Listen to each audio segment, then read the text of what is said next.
కానీ ఈ రోజుతోటి వాటన్నిటికీ ఫుల్ స్టాప్ పెట్టేస్తాను. మీ ప్రేమ కోసం నేను ఏదైనా చేయగలనని చెప్పడం కాదు, ఈసారి నేను చేసి చూపిస్తాను. మన పెళ్లిలో నేను దాచిన నిజాన్ని ఈరోజు ఇంట్లో చెప్పేస్తాను.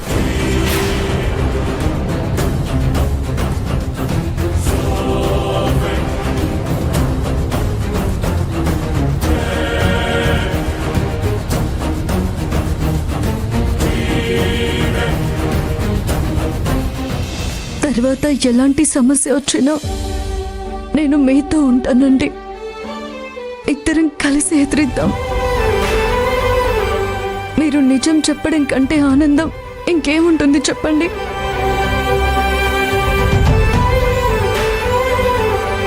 ఇక నుండి అంతా మంచి జరుగుతుంది లక్ష్మి.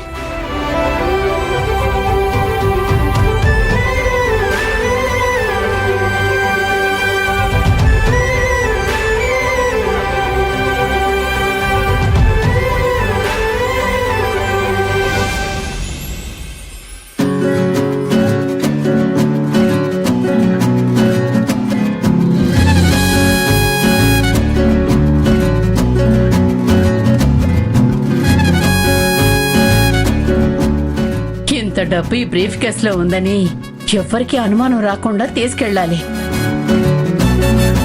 అమ్మా, నువ్విలా భయపడుతూ దాచుకుంటే అందులో డబ్బున్నట్టు ఊరంతా అనుకుంటారమ్మా. చాలా ఆపవే, ఇలా అయితేనే జాగ్రత్తగా తీసుకెళ్లగలం. ఏంటమ్మా నువ్వే అందరికీ చెప్పేలా ఉన్నావు? అలా ఏం చెయ్యనులే.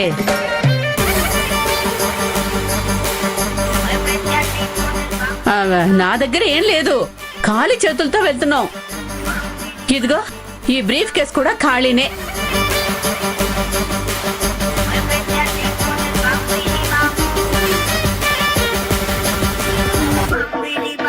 అమ్మా, వాళ్ళకి తెలియకపోయినా నువ్వే తెలిసేటట్టు చేస్తున్నావు.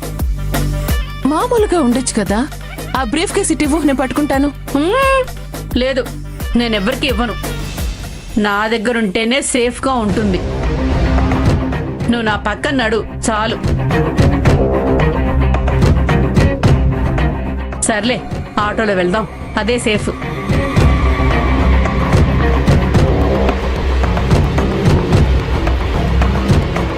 బుక్ చేసావా?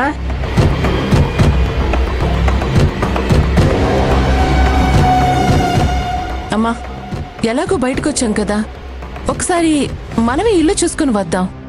ఏమంటావ్? అక్కర్లేదే, ఇంత డబ్బు పట్టుకుని ఊరంతా తిరగమంటావా ఏంటి?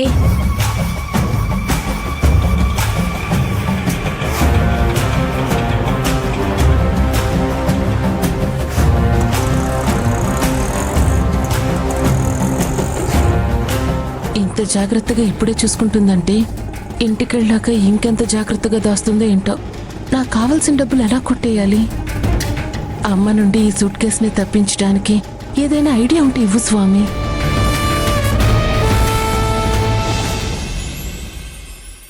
అత్తయ్య, పేషెంట్ ని మీలాంటి నర్స్ కప్పచెప్తే ఎలా పడితే అలా బ్యాండేజ్ వేస్తారా? మెడిసిన్ లేక ఆ పేషెంట్ ఎలా చూస్తున్నాడో చూడు. అది కాదు డాక్టర్, మీ అత్తయ్య లాంటి నర్స్ ఇచ్చే స్మైలే నాకు మెడిసిన్ లాంటిది. నాకు అంతకుమించి ఏం అక్కర్లేదు.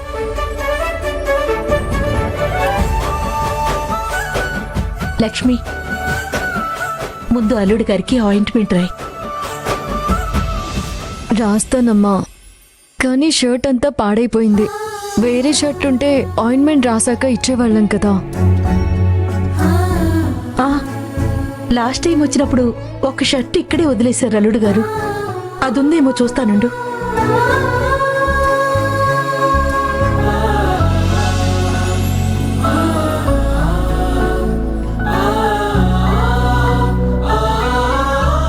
ఇదిగోనమ్మా, తీసుకెళ్ళు. రండి.